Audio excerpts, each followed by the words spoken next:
Indonesian. I wanted an Indonesian Bible to master a few words of the Indonesian. So I went to the Bible house in Durban. My city in South Africa has got a Bible house where they sell Bibles, specialize in Bibles in different languages. I want an Indonesian Bible. They said they haven't got it. Okay. I said, try Johannesburg. They might have it. So when I went to Johannesburg, I go to the Bible house in Johannesburg. And I go and search for this Indonesian Bible. And I got it. And I'm looking in the shelves, some other books. I see a New Testament, Greek and English. Like we have the Quran, Arabic and English, Greek and English, a New Testament. I took that big volume out and I'm starting to go through that. And the supervisor of the Bible house is watching me. You know, with this funny headgear and this beard. He says, what this guy is doing with all these expensive volumes, because this was an expensive volume which I took down, Greek, English of the New Testament. So he comes up to me, he says, good morning. I said, good morning. He said, what makes you interested in these books? I said, no, I do comparative religion, and I have come across something here in this Greek English of the New Testament that can be of use to me. He found me an interesting character. He said, would you like to have a cup of tea with me? I said, no, I don't mind at all. So he took me into his office. I said, now, you know, we believe in Jesus. And this was something astonishing to this supervisor.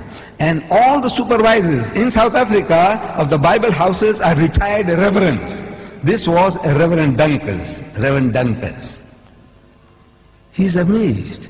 I says, you know, we believe in Jesus and in his miraculous birth. And so saying, I started repeating these verses from the Quran. That we believe. And when I read it, he said, no, this is the same like my book.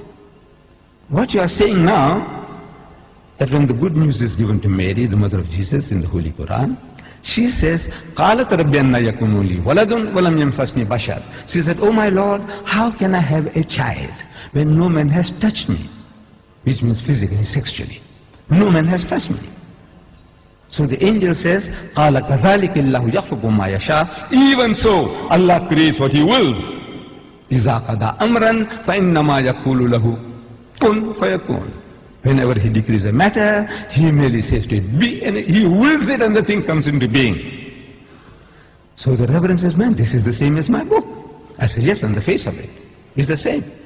But if you look at it intently, you'll find the difference between my version and your version is chalk and cheese. You people know chalk and cheese? You know the difference between chalk and cheese? The Canadians didn't know. The Canadians, I'm telling you, when I went to Canada, I spoke about chalk and cheese. They didn't hear that phrase before. We, the English people in South Africa, we know, everybody knows chalk and cheese. Chalk and cheese may look like white, but it's that's poles apart. You can't eat chalk, but you can eat cheese. No? But the Canadians didn't know. The Canadians didn't know. I'm telling you. I don't know whether you people know. Difference between chalk and cheese. The poles are, in other words, poles apart. So they said, how? I said, you know, in the Holy Bible, in the Gospel of St. Luke, we are told when this good news was given to Mary, the mother of Jesus, about the birth of the Holy Son, she says, how can this thing be when I know not a man? In the biblical language, no means sex. No to know means no means sexually. Not she doesn't know a man. She knows her uncle, her fathers, her neighbors. Surely she knows other men. But no. No in the biblical language means sex. In the Quran it says no man has touched me. Again it means not touched me, means had sex. Both the Quran and the Bible are saying the same thing. The replies to them are revealing. In the Holy Bible, the answer to Mary's protest was that the Holy Ghost will come upon thee. I'm reading the Bible to you. Luke. The Holy Ghost will come upon thee, and the power of the Most High will overshadow thee. Now that gives you a mental picture. The Holy Ghost is a person. That's what the Christians say. The Father is a person, the Son is a person, and the Holy Ghost is a person, but they're not three persons, but one person. I don't know whether you heard that expression before. But He's a person. This Holy Ghost will come on Mary. How? See, it gives you in your mind. It makes you think how.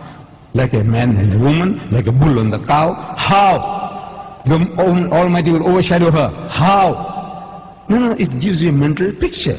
So I'm suggesting that it gives you a mental picture. How? The Holy Ghost will come on her. We know it's a miracle. We agree it's a miracle. But the language that you're using, the language is down-to-earth language.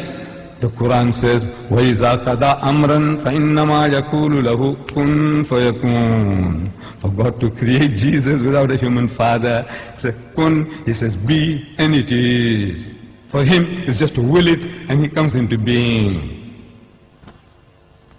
So, I'm asking the Reverend, I said, now, between these two versions, we are both trying to say the same thing. We are both trying to give the same message, that he was born miraculously. There's no doubt about that. But I said, which version would you prefer to give to your daughter? The Quranic version or the biblical version? We are both trying to say the same thing. He said, he bowed his head down in shame, and he said he would prefer to give the Quranic version. This is Reverend Dunkers, the head of the Bible Society in Johannesburg.